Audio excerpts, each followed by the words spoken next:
Here at Paddy Power, we're the home of the Money Back Special, with some incredible offers every single week. Check out the website or app today. Terms and conditions apply. 18 plus, begambleaware.org. Hello and welcome to this Monday Postcast. I'm Maddie Plough, joined in the studio by Robbie Wilders and James Hill. We have Paul Binfield on the line from Paddy Power. As always, let's look back on what's been a really busy week of action. Plenty of different angles to get our teeth stuck into. Plenty of trials at Chester. Any of those, are they on your classic radar? Let's start off with Sir Dragonet, winner of the Vase then. He impressed a lot of people. Robbie, how impressed were you? Very much so, yeah. I was quite surprised to see him only sent off 14-1 for his debut in a Tipperary Maiden a couple of weeks before. He's taken a massive leap forward from that.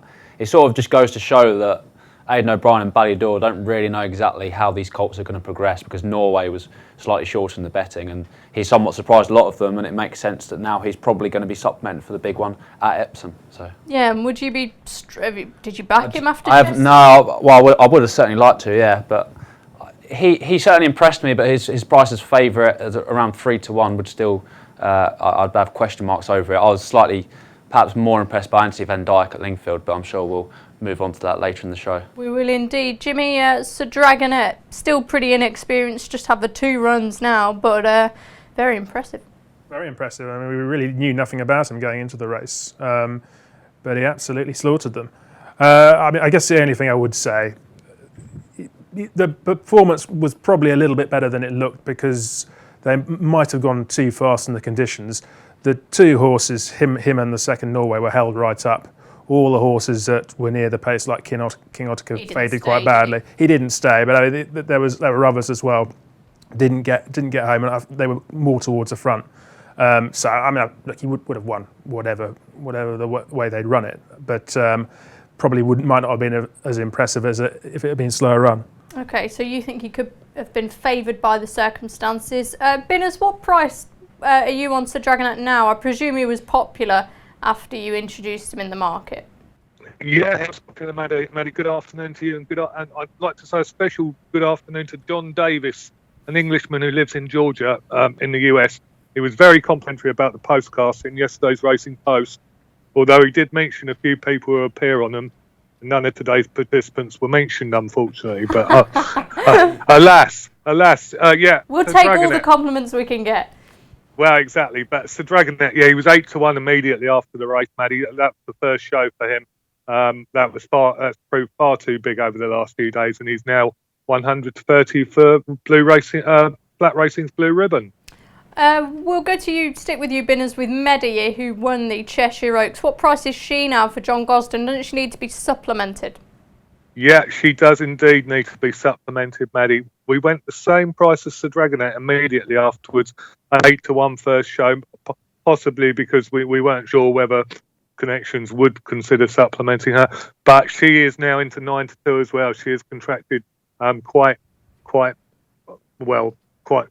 hugely, and with Pink Dogwood, the only one in the market favoured above her, as 4-1 favourite. Okay, were you more impressed with the filly or the colt, Jimmy? Well, we'll get on to the other one, Circus Maximus, in a minute, but... Yeah, no, they were both very impressive. I mean, Sir Dragonet's won so easily. But no, I was very impressed with Medea. That form is very good too, because the second horse definitely ran her race. She's rated 99 and she came there to win it. But I mean, the bird had flown. I mean, Medea was just different gravy. Definitely needs that sort of ground, I think. Once the rain came, she was really well backed. But I don't think she was necessarily the first string before the rain arrived. I mean, Frankie was on the other horse of John Gosden's. And she definitely prefers a bit of cut. If it came up soft at Epsom, she'd have to be on your radar. Okay, Robbie, is she on your radar? Yeah, I couldn't agree more. I think she's quite ground dependent in that sense. If it came up soft at Epsom, she'd be on my mind. If it was good ground, I'd be more interested in the 1,000 Guineas winner Hermosa. Full sister, the Hydrangea. I was really impressed with what she did at Newmarket. Guaranteed to stay further. She'd be the way I was looking if it was slightly quicker. Okay, and what about Circus Maximus then? He looked a little bit more workmanlike, but as is the case with Aidan O'Brien's horses, they get the job done. Exactly, nice enough performance. Slightly more take with Mohawk in behind under a £3 penalty. He was quite a good juvenile last season. It'd be interesting to see how those two progress for sure. Out of the two, Mohawk's a slightly bigger price than the betting, I understand, and I'd have him perhaps as the one to take out of the race under that penalty. That's interesting, Jimmy. Mohawk or Circus Maximus? I think Mohawk might probably go for something like the Prix de Jockey Club or something. I think Circus Maximus is seen as more of a derby type. It certainly looked that way. Mohawk looked a threat at one stage, but when it came to grinding it out, Circus Maximus showed the greater stamina. I think he's quite a big price for the Derby, actually. What price he been as? Mohawk or Circus? Circus Maximus. Oh, Circus is 16 from 25, and I must just say that my friend who works for a rival firm, Dave Lowe, was very, very taken with Circus Maximus. So 16 to 1 could be a big price. Yeah, I mean, there's still plenty of value in that, I'd say, because he's got good form. He was fourth in the Vertemps Futurity behind Magna Grecia. That form's working out really well. He wasn't beaten far that day. So, he's definitely in the mix. Yeah. And if we move on to Ascot then, at the weekend, who will be on in the Victoria Cup? How did your selection figure, Jimmy? I was on Ripoff and Presidential, who were both a bit disappointing, particularly Presidential. I never got a run for my money. Ripoff ran all right, didn't he? I think he finished 5th in the end. Yeah, well, Ripoff always runs well. Does awfully well at Ascot. Yeah, I mean, he's absolutely nailed on certainty each time he runs in those big handicaps. But no, I was never hopeful of getting anywhere near that when I was watching it. Kate Byron, Robbie. Yeah, actually, you can take another step up this season. Certainly, yeah. I spoke to Roger Beran at the start of the season, and he thought he had a very big handicap in him at the start of the campaign. I thought the ground might have gone against him slightly at Ascot, but he's handled it well. If it's a bit quicker, he might have another big handicap in him off perhaps a £7 sort of higher mark, and he can certainly develop into a group horse in the fullness of time, I'd say. Group targets will probably beckon further down the line for this horse. Any in behind that took your eye? Kinran is just so frustrating, isn't he? You'd avoid him for win purposes, I think, in one of these handicaps, but surely probably he's needs an extra furlong, I'd say, Kinran. He ran really well. Yeah. Ran really well. Yeah, the winner deserved to get that because he's been knocking on the door so many times. He's another one like Ripoff who loves Ascot, and he finally got his nose in front. Yeah, great profile. What of the classic trials at Lingfield? John Gosden had Anna Perna and Aidan O'Brien with Anthony Van Dyke. Aidan O'Brien is monopolising these trials at the moment, and Anthony Van Dyke was really impressive. Robbie answered question marks about the trip. Yeah, I did touch upon Anthony Van Dyke earlier. I was really taken by this. I couldn't have had him on my mind over that trip, on that ground, on his seasonal return. There's a real lack of stamina on the damp side, pedigree-wise, but he's very much put those doubts to bed with that performance. I could see him being potentially a fair enough price in the Derby. I don't know exactly what he's beaten, but the manner in which he did it was very impressive to me. Yeah, Binners, you know I'm going to come to you next. What price on Anthony Van Dyke? Well, he's 5 to 1 third favourite now, Maddie. The only two ahead of him, Sir Dragonet and Two Darn Hot, who we'll hopefully see in the Dante Stakes later in the week, and then we go Broom, but at 6 to 1. But we'll talk about him in a minute, I'm sure. We will, and we'll also talk about York's Dante meeting too after the break. But let's stick to Lingfield for now. Jimmy, Anthony Van Dyke. Do you think he's at top of Ballydoyle's list now? He'd be my number one horse for Ballydoyle, definitely. I was crossing myself on Saturday. I mean, he was a decent price in the badly, end. Didn't he? Got sucked into looking for each way value in the race against him. But I mean, I looked at his pedigree. I didn't think he'd stay. But actually, if you watched his runs last season, every time you saw him, you felt, well, he needed further. And you watched the race on Saturday, it all makes sense. He just cruised through, very, very happy at the distance, stayed it no problem. I mean, we know how good he is. You know, his rating of 118, that's good enough to win 2 of the last 3 derbies with that sort of rating. He's high class. I think he'll improve a lot for that. There were mutterings that, you know, he didn't have the best preparation for Saturday. So I think he'll be banging the mix at Epsom. I really do. And we've mentioned Medi. What about Anna Perna? John Gosden's got a whole handful of fillies. He's got Sparkle Roll running in the Musidora, who we'll talk about. I watching that race, I thought she was a good winner of a poor trial. But actually, if you look at the time, I mean, it's only half a second slower than the Derby trial, which was a pretty good trial in its own right. And I think she could be quite interesting. She's around about 10 to 1, I think, or something for the Oaks. I think she could be quite a bit of value there. I mean, she was pretty green, but she did handle the bend well at Lingfield, so that's a good sign for Epsom. She's definitely a contender. Okay, Binners, what price is Anna Perna? Just clarify. Yeah, no, Jimmy's correct, 10-1, and he's also correct. Punters seem to quite like her. We went 16 from 33 immediately after the Lingfield race, and she's contracted into 10-1. So Graham Dench was quite complimentary about her in your newspaper yesterday. So perhaps that's one of the reasons. Perhaps it is, Robbie. I mean, you can look at the field and crab perhaps the horses behind, but at the end of the day, she looked good when she was winning. Exactly, she's got the form in the book now. I'd find it tough to split her and Medaille. Medaille obviously a slightly shorter price in the betting, so that would make Annapurna slightly more interesting. I'm still really sort of waiting for the fillies division to truly come alive. And the most impressive performance of the season for me has been Hermosa in the Guineas. But yeah, we'll learn a bit more on the Musidora later this week. Okay, some people we were talking about earlier that maybe she might not go. They might go to the Irish 1,000 guineas with Hermosa, which seems bizarre considering she's got such a good staying pedigree. Yeah, full sister hydrangea, that would. I'm not sure if that necessarily be the right move. But I do think they like Pink Dogwood. Yeah. I think she's really smart, I think. Yeah, well, we'll soon see. All is to become clear anyway. What about Leopardstown and Longchamp Broome? Another Aidan O'Brien trial winner. He looks uncomplicated. He looks a strong stayer, Jimmy. He looks like he'd handle Epsom just fine. Yeah, whether he'd be good enough, though, I'm not sure. I was a bit underwhelmed. Lacking a bit of the wow factor? Definitely lacking the wow factor on Saturday. He was more impressive in the Ballysacks, but it was softer ground then. I mean, the one thing you can say is he stays well, so I don't think the trip would be a problem for him at Epsom. But no, I was more impressed with the other trial winners Aidan had last week. Yeah, maybe more of a stayer, Robbie. I'd very much echo that, yeah. Maybe he could be a ledger horse in time, but I was expecting him to win that Derrinstown much easier than he did, to be honest. It looked at one point that his stablemate Blenheim Palace, who was rated far inferior, was actually going to see out the trip. He won the Ballysacks by 8 lengths. He's only got home by about 2.5 this time. I think he's got a bit to find if he's going to throw his hat into the Derby ring, truly.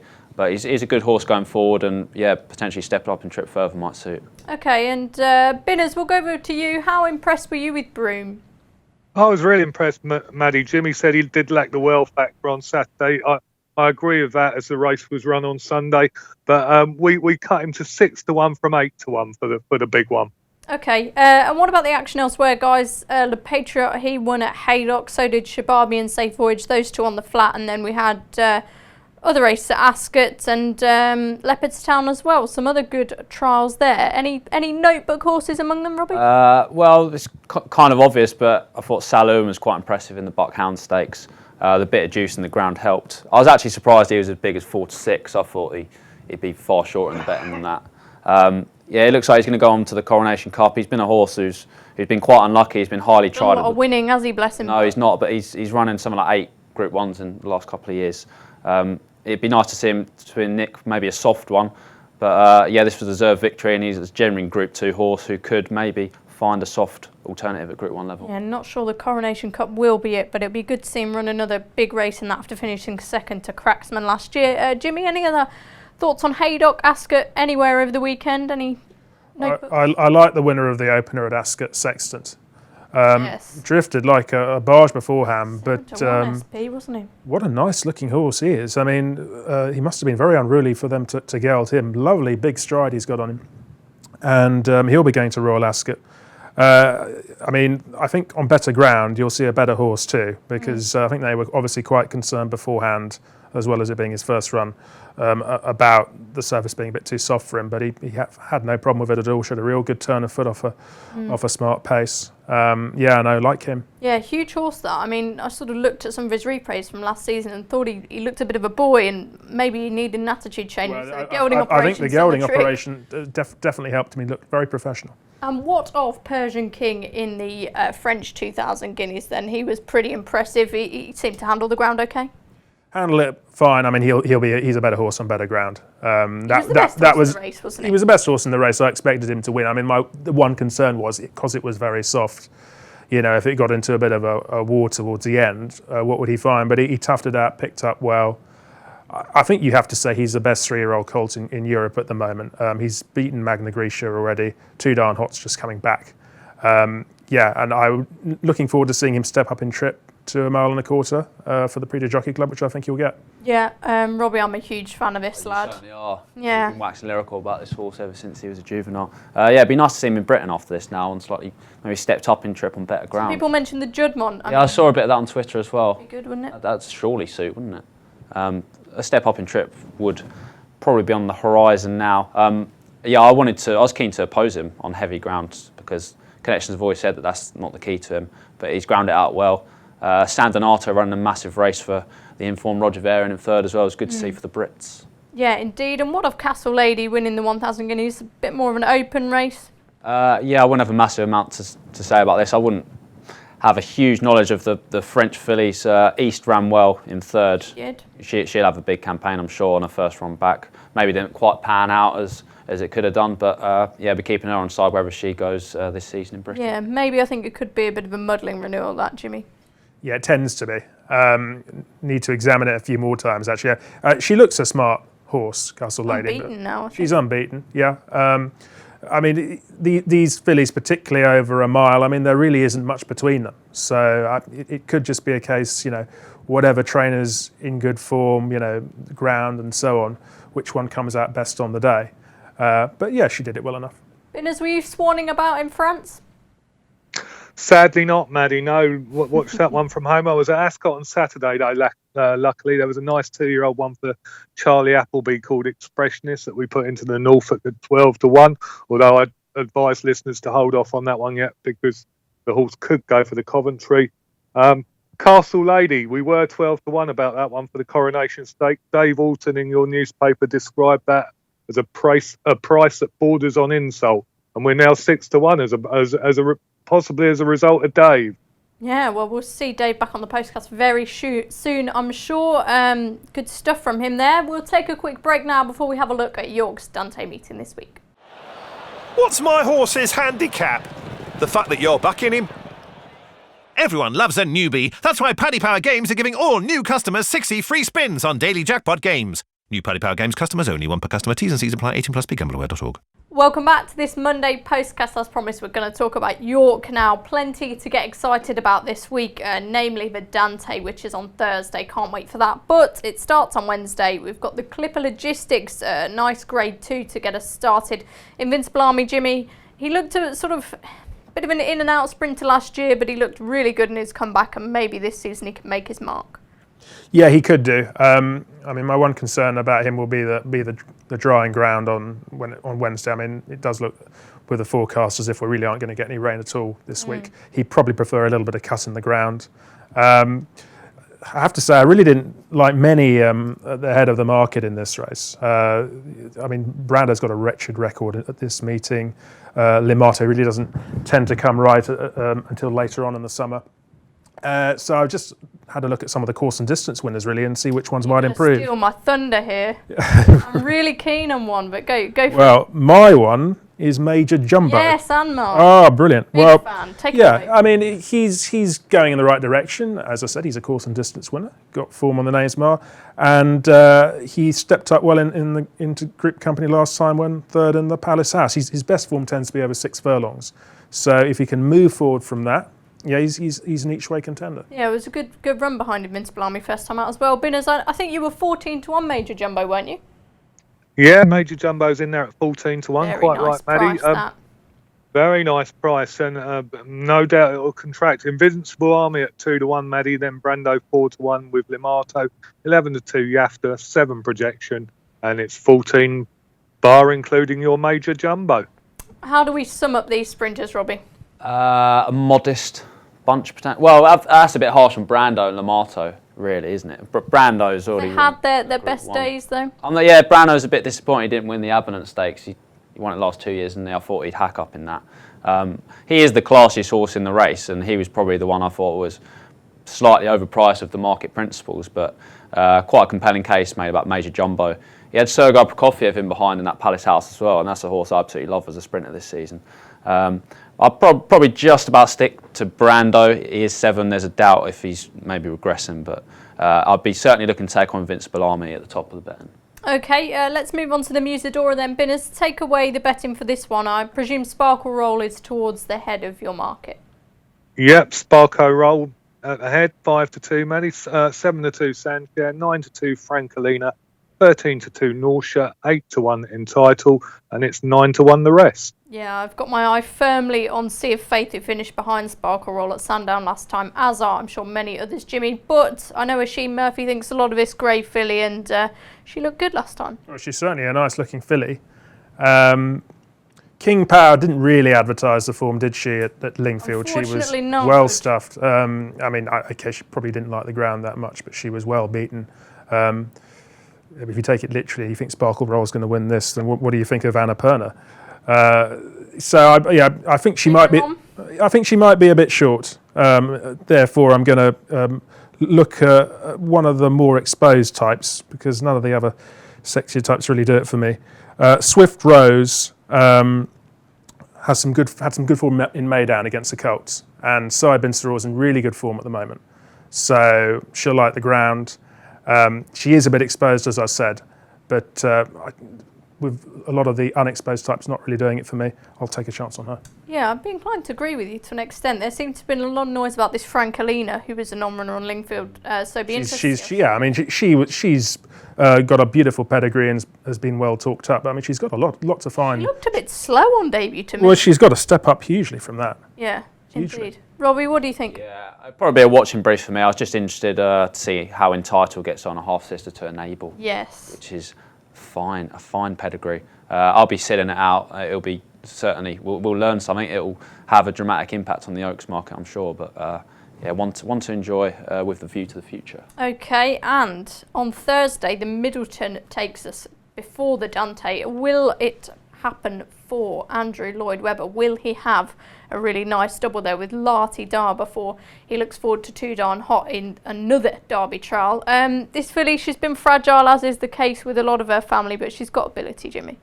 Oh, she's got loads of ability, and she was very impressive in the Galtras at this course last season before going on to finish second in the St Ledger against the boys.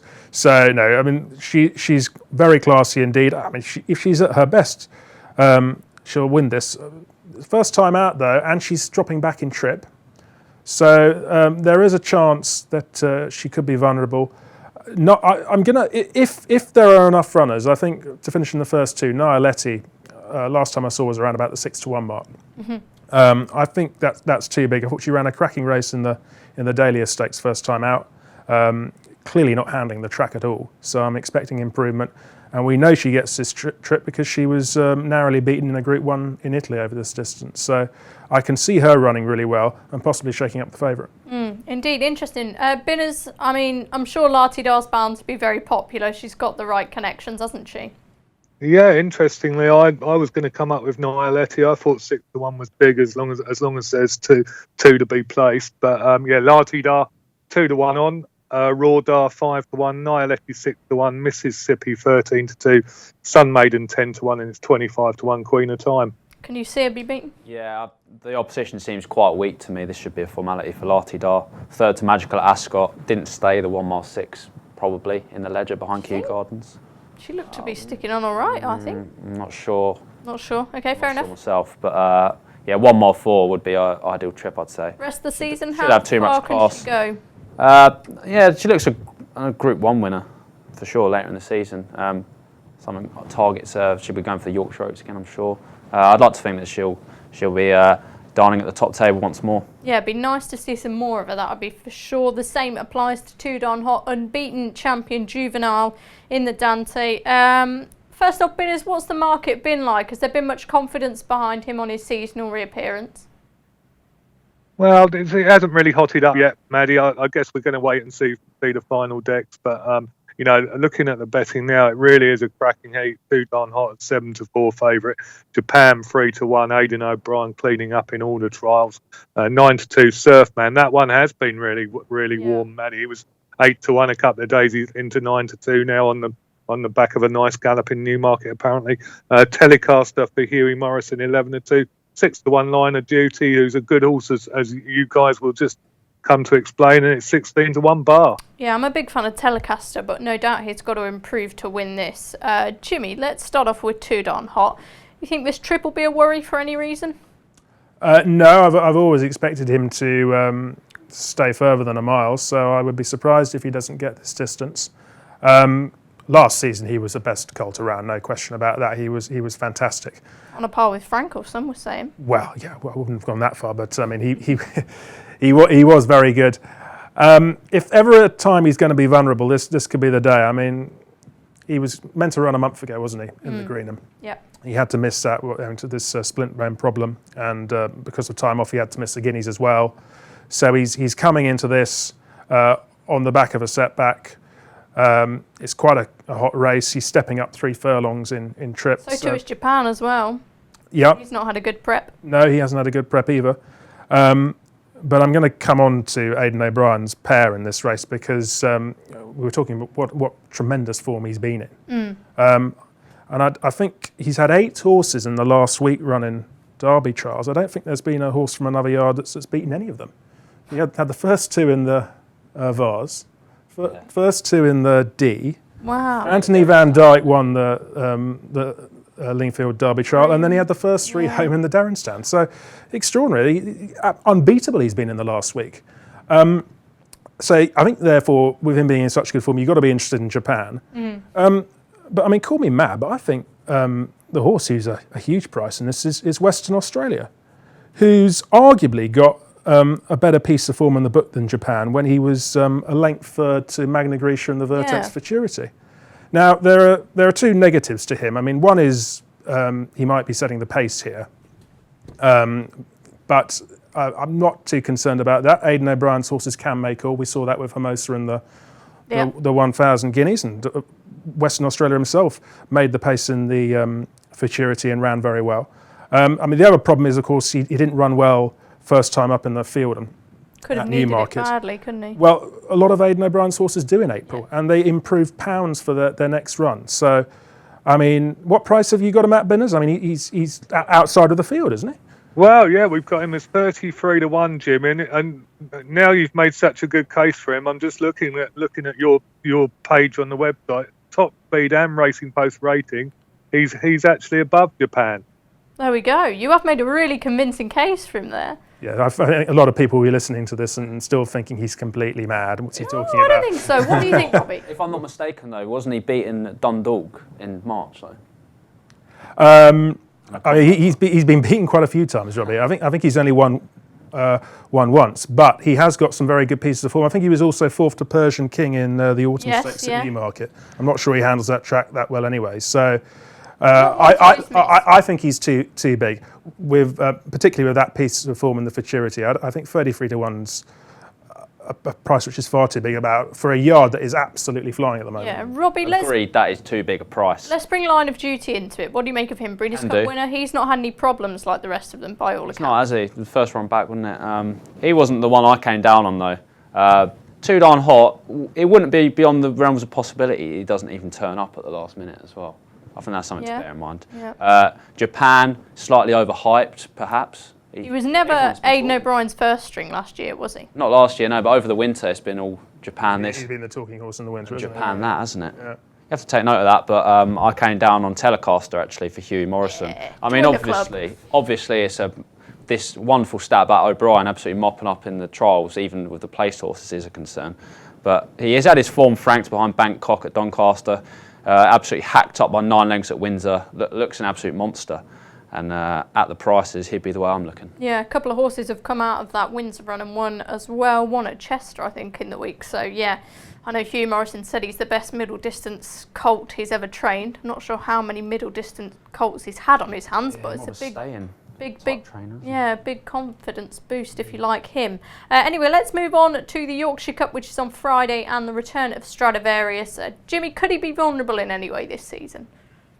This season, yeah, he could be. There are quite a few occasions when I was against him last season, and actually in the race at Ascot, the Long Distance Cup, I thought he might have been slightly lucky to actually win that. I was on Thomas Hobson that day, who didn't get the run of the race like Stradivarius did. Put it that way. I think he'll win this because even with the penalty, I mean, he's 2 from 2 at York. I can't see amongst the contenders what's really going to threaten him. Later on in the season, do you think he could be? Later on in the season, yeah. I mean, quite possibly. I mean, he was consistent last year, consistently good. He wasn't dazzling. Maybe this was probably the best performance. Was he? This was probably the best performance last season when he won first time out here in the Yorkshire Cup. But no, I think he'll struggle to repeat what he did last season. I mean, he's a fantastically admirable horse, just deadly consistent, keeps putting up the same performance time after time, but he's not winning by much. The only horse who I thought might trouble in here was possibly DXB, but he ran very badly at York when he was well fancied a couple of years ago. I'm not certain how much he likes his track on that evidence. Okay. So, yeah, I'm going to be sticking with Stradivarius. Are you quite as pessimistic, Rob? Yeah, he's gone to the well a lot, hasn't he, Stradivarius? Just failed to really sort of wow me, but I guess every horse can't do that. Some horses don't, yeah. I mean, you have a soft spot for plenty of horses that might surprise people. Oh, okay. Sounds like a bit of a dig, doesn't it? Well, it wasn't intended to be. The horse which interested me was Ispellini for Charlie Appleby. Kept fit over the winter in Dubai, keeps improving. Buick's jocked up. I just want to be taken on Stradivarius. If Capri wasn't so underwhelming on his comeback in the vintage crop, then I'd probably be all over him, but he was really flat then. Yeah, he needs to sort of do it now, doesn't he? Got a lot to. Well, you can forgive any horse one run, but it'd take a leap of faith to support this horse. Maybe there might be a change in thinking at Ballydor where they might think, hang on, let's step Kew Gardens up in trip and make him the cup horse. Perhaps, yeah. But Ispellini would be the way I'm looking to take on the Fav here. Okay, Binners, just run us through that market. Yeah, 4 to 5 Stradivarius. I agree with the lads. I think he's a bit too short. 5 to 1 Capri, 7 to 1 DXB, 8 to 1 Ispellini, 10 to 1 Southern France, and it's 14 to 1 Bar. Yeah, he's going to have more on his plate this season, or at least I hope so, with the likes of Cross Counter et al. Coming through.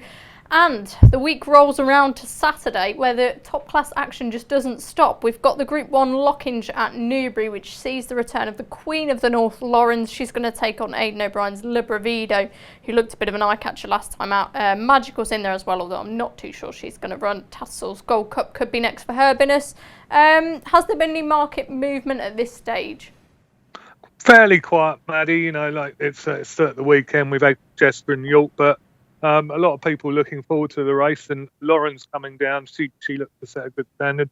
We've got the Aidan O'Brien's Le Bravido in as 3 to 1 favourite. Then it's 9 to 2 Lauren's, 5 to 1 Beat Bank, 7 to 1 Sharjah Bridge, 8 Lord Bitters and Mutashri, and it's 10 to 1 the rest. Yeah, going to be a good race this, and we're going to find out a lot. Lawrence, fan or not a fan, Robbie? She seemed a bit Marmite last season. I don't know how Lawrence can be a Marmite, really. No? Pretty likeable, yeah. She is, yeah. Great attitude. That day she won at Leopardstown when she beat Alpha Centauri. That was absolutely crazy. People in the office haven't warmed to her quite as much, but I'm with you. I think she's really likable. I'd like to find those people and change their way of thinking. Because this is a... I promise you, I'm a fan of Lawrence as well. You're scared. Having said that, though, I didn't want to back her here first time up. I've actually done a bit of Dutching. I've backed Le Bravido anti-post at 13 to 2, come in a little bit. Nice. And Regal Reality as well for Michael Stout. Just touch on Le Bravido. I think this is a horse that could make a few people a few quid this year. I was really taken by his comeback run in the Gladness Stakes behind a race fit imaging over 7 furlongs. Step up to a mile will suit. Just to prep that run. Yeah, exactly. He's making eye-catching late headway. He looks Ballydor's mile horse this season, and this division for the last few years has been kind of suspect.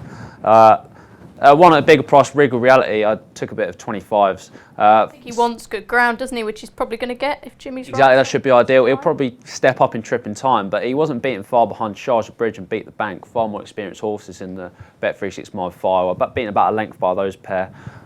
Michael Stout is just the kind of trainer that just keeps plugging away with these horses, extracting more improvement, and I could see him. He probably won't have the class to win at this stage. He might run a big race, enter the frame. He could be a Group 1 campaigner for the rest of the season. I like those selections very much. Jimmy, what do you think of him? You've got to like Lawrence, that's for sure, otherwise you'll be in trouble. You have to like Lawrence. Have to now. I will be backing Lord Glitters. He's definitely one horse I'll go with. Big horse, big fan of him. Yeah, big fan of him, very consistent. He seems to be improving under David O'Meara's care. And hopefully this stiff mile at Newbury will suit him. He ran a cracking race at Meydan. That was really, really good. And he seems to be not bothered about what the ground is, whether it's soft or quick. He seems to run just as well. I think the key to him is a fast pace, and if he gets that, he could be banging the mix. He's one of those, isn't he, hold-up horse. I think I backed him in the Sussex Stakes last year, and he came with that sort of late run, but didn't quite get there. So he can be a bit frustrating, but he's got ability, hasn't he? Yeah. Anyway, we'll go for a break now, and then we'll talk about some of the midweek action coming up. Check out Paddy's Rewards Club. Simply place 5 bets of £10 or more across any sport in a week, and you'll get a free £10 bet the next week. T&Cs apply. 18+. BeGambleAware.org. Welcome back to this final instalment of the Monday Postcast. We're going to have a look at the midweek racing now. Tomorrow there's racing at Beverley, Chepstow, Tremor, Sedgefield, Killarney, Wincanton, Southall. Wednesday is York, as we mentioned previously, Yarmouth, Newton Abbot, Bath, Punchestown, Perth. Thursday is Salisbury, York, Perth, Fontwell, Newmarket, Clonmel. Friday is York, Newmarket, Newbury, Aintree and Hamilton. Jimmy, where have you been looking at this week? I've been looking at York. Some really good races on the undercard all 3 Great days. handicaps, isn't there? Yeah, great handicaps. I love them at York. I mean, it's a great track. One in the last race on Thursday at 5:05. The Cashel Man, Nicky Henderson horse, heads the weights. Bit of a character. Now you all know the Cashel Man because he was narrowly beaten by a favourite horse at yours over hurdles at Kempton. Indeed. Reserve Tank. And he's since run on the flat and run very well. Went 4th at Newbury last time behind Core Blimey. Now that form has worked out. The second and the third ran very well at Chester last week. Coeur de Leon, who was 3rd at Newbury winning, and or 2nd at Newbury winning, and Who Dares Wins, who was 3rd at Newbury. He was 2nd in the Chester Cup. So the form's got a boost. The Cashel Man, he'll be happier on this better ground. And I think he's got a decent each way chance. He's not on a bad mark. I like the sound of that very much. It's not just because you mentioned Reserve Tank. Binners, well done with a brilliant selection last week. Didn't win, but was very close. What have you got for us this time around? Well, I've got one at Beverley on Tuesday afternoon, Maddie, an extended mile handicap, the 350. I like a bit of northern grassroots racing. Tim Easterby's Storm Ahead. This fellow seems to have been knocking on the door. He was second in over course and distance a week ago. He's one of those horses that's been given a chance by the handicapper. Fabulous, and I'm not ignoring Robbie, don't worry, he's just keeping his powder dry very shrewdly for the nap, which we'll go on to now. This will not be beaten. Go on then, Robbie, take it away. I've got one for you. A strategy I always like this kind of year is trying to pick out really well-bred Ballydoyle horses who have not done anything as juveniles and end up having 3 runs but having lowly handicap marks. And when they're entering handicaps, they can have stones in hand on the breeding. The horse in question is Carefully in the 650 at Killarney on Tuesday by Warfront out of Marvellous, who is a full sister to Glen Eagles and Happily. This filly's rated 63. She was 4th in a maiden at Dundalk on her return in April. The yard is starting to fire a bit more. On that pedigree, she has to be winning this, and she'll be carrying my cash. Yeah, Marvellous classic winner in her own right, wasn't she, as well? Indeed. That's bound to be a popular selection. Jimmy? I'm going to go for my old favourite Fiddux, who's blimey! entered at Aintree on Friday at 6:40. Now, he's becoming a bit of a cliff horse for me, I must admit. But he did run very well last time at Cheltenham at a decent price too. I hope you were all on each way because I think he was about 25-1 or something. And he proved he stayed the distance that day. Now, the form has since been boosted because the winner of that was Le Patriot, who has since won the Swinton Hurdle last Saturday off top weight. So now Fiddux has proved that he's got this 2 mile 4 distance. I'm expecting a decent run from at Aintree. The flatter track should suit as well, I hope. Excellent. And Binners, finally over to you. Takes a little bit of explaining this one, Maddie. It's called Story of Light, Charlie Appleby. It's an unraced 2-year-old. The reason I went for it was entered in the 5 furlong novice at Ascot at York this Wednesday. It's not going to be running. It was entered in this in the Wednesday race together with Expressionist, who won at Ascot on Saturday, and this race, the Wednesday race, is more valuable. Okay. So I thought he must be decent. Anyway, he's got 2 entries. Thursday 4:35 York.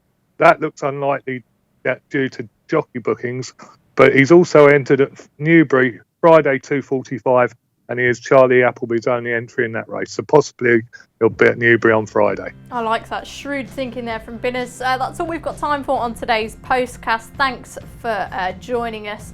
I'll see you on Friday for the tipping Postcast. We'll have a look at the weekend cards in more detail then. Please make sure to rate, review and subscribe as always, and we'll see you soon. Paddy Power Games has over 250 of your favourites to play online, and we're going to attempt to name them all in this 10-second ad before the T's and C's kick in. There's Blackjack, 18+, begambleaware.org.